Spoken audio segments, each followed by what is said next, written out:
religious plant Ocimum tenuiflorum, earlier named as Ocimum sanctum because of sanctity in the Hindu religion, as the plant is sacred to the Hindus and devotees of Lord Vishnu. So it was named as Ocimum sanctum, holy basil. This plant in Sanskrit known as Surasa, Brinda, and in Hindi popular name is Tulsi,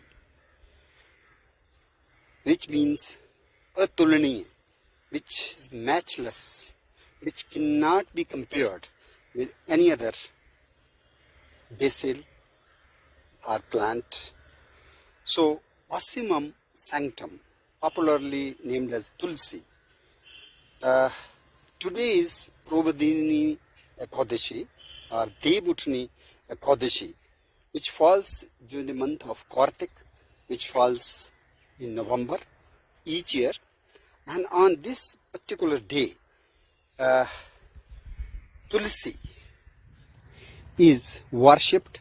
Not only today, it is worshipped throughout the month of Kartik, but especially on the Prabhadini Ekadashi or Devutni Ekadashi today during the month of Kartik.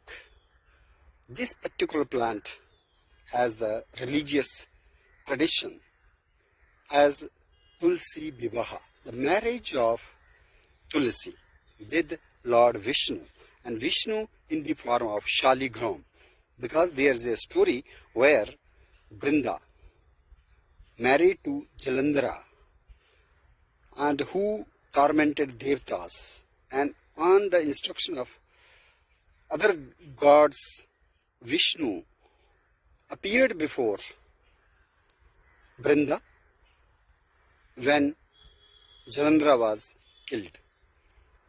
So first she mistook Vishnu, who was in the disguise of Jalandhara, as her husband. So it was due to that curse which made Vishnu to appear in the form of a stone. So this plant is ceremonially married to Lord Vishnu on Prabhadini Ekadashi or Devutni Ekadashi. Today, basically, after 4 months sleep, Lord Vishnu gets up, and on awakening by Lord Vishnu, this particular plant, Ocimum sanctum or Ocimum tenuiflorum from the mint family, this is worshipped, decorated as bright, even presented kaliras, which are kind of garlands made of cowries, and cowrie was the first currency used by Indians, which is basically the shell of a mollusk seen along the marine coast. So this particular day, plant Ocimum holy basil is decorated as bright with the colorful dress and married to Lord Vishnu. And this ritual connects us to our religious past and the way our forefathers have tried to link plant wealth to our traditions, and that is the way each and every temple always uses the leaves of holy basil as prasadam, especially to please the God Lord Vishnu. So this Ocimum sanctum or Ocimum tenuiflorum is usually seen in 2 colors. One having the green foliage, leaves are opposite, egg shaped, slightly toothed, which is called as Rama Tulsi. And the whole genome sequencing has already been completed for this medicinal and a religious plant. So as per the genome sequence, it is told that the Rama Tulsi the green variety, has lot of ursolic acid and eugenol, whereas another variety having the purplish tinge on the leaves, that is Sharma Tulsi, which has anthocyanins. In fact, the anthocyanin synthesis makes the leaves look purple. So today in all the temples, Asamam, Tenuiflorum or Asamam, Sanctum, the holy basil, stands decorated, and in the evening the lamps will be lighted beside the decorated holy basil, and marriage ceremony will be solemnized in the age-old story of Lord Vishnu, how it was cursed by Brinda. So Brindavan is another location where Lord Krishna, form of Vishnu, was having the childhood time, and this Brinda or this plant, Vrindavan, is very dear to Lord Krishna also. This particular plant having health benefits, medicinally very important because of linalool content, camphene, eugenol, anthocyanins, used as herbal tea, and antiviral, antipyretic. Each household in India, usually the devotee of Lord Vishnu, has the plant nurtured in its courtyard, and this particular plant is remembered as the plant which needs to be conserved, preserved for the posterity. We have the reference of 16th century Tulsi Das. The name Tulsi Das, it also refers to the name as the devotee of Tulsi. So Tulsi Das is remembered, who wrote Ramcharitmanas and also the Hanuman Chalisa, and how he was also devotee of this particular plant. Basically he was devotee of Lord Ram. Ram is also a incarnation of Lord Vishnu. So we have 10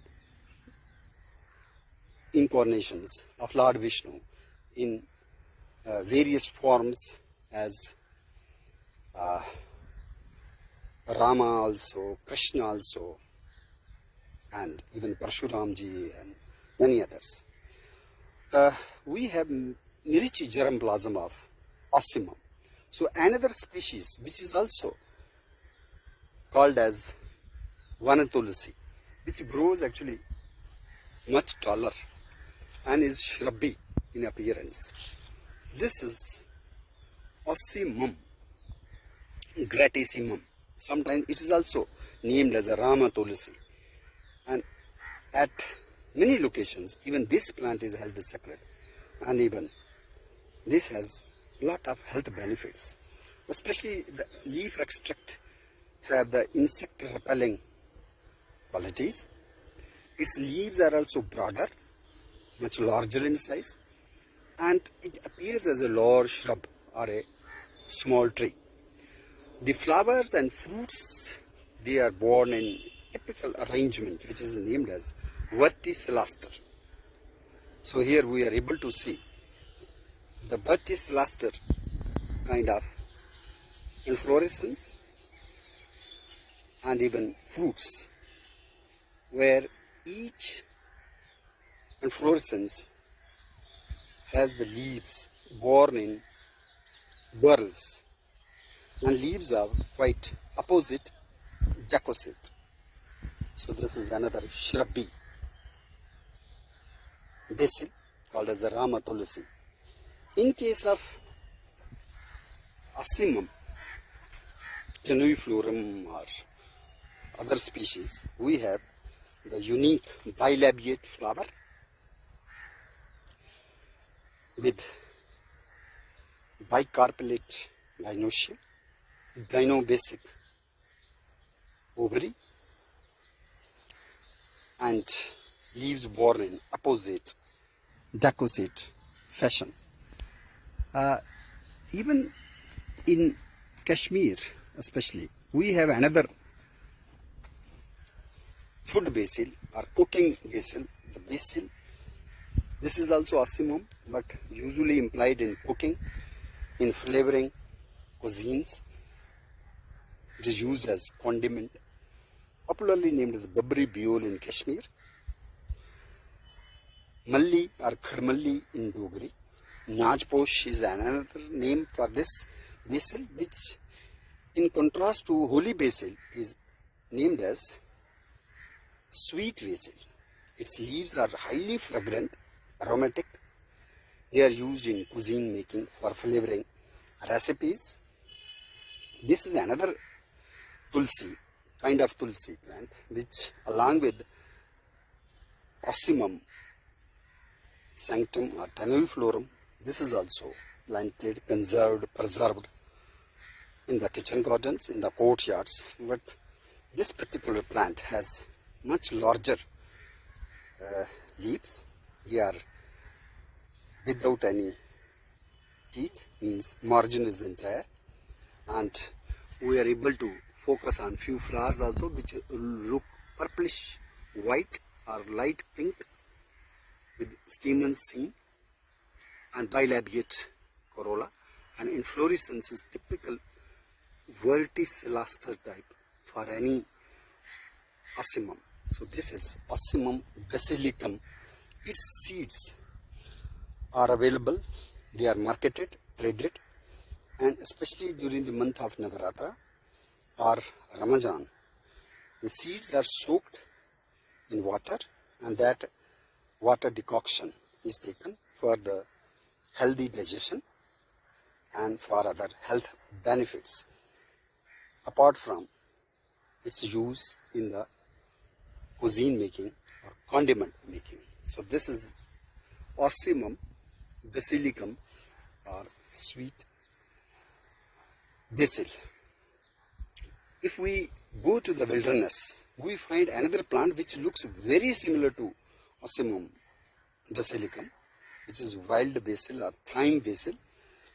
Although named in botany as Ossimum americanum, but the plant is quite indigenous to Indian subcontinent, and even in Jammu Shivaliks we find that Ossimum americanum in plenty, and local people are well conversant with its identity, and they name in Dogri as Grida. So this is Khadmalli, which I am focusing. This is Ossimum basilicum, but the plant which is growing in the wilderness is Ossimum americanum. Even other Ossimum species are also sometimes included in the herbal gardens. One is Ossimum biridi, a green basil. Another is Ossimum clemens caricum, which is African basil,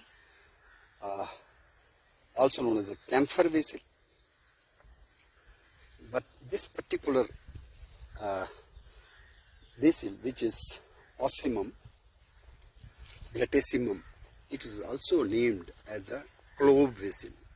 So this is the clove basil. This is quite more than 1.5 meter tall, very bushy appearance. This is also Ossimum gratissimum, and this is the dried up inflorescence of Ossimum. These plants are aromatic, reputed medicinal plants, and have been revered since ages. This is the tradition which reflects our forefathers' reverence for all different kinds of plants, animals, which God has created. And in the web of life, each and every organism, plant or bird or animal, even turtles, They are playing a very important ecological role, and conserving them, preserving them is made more stronger if we link its conservation, preservation, and utilization with any kind of religious sanctity. So today, on the day of Prabodhini Ekadashi, also named as Vishnu Ekadashi, as Devutani Ekadashi, this particular plant has been put under strict reverence by our elders. Thank you.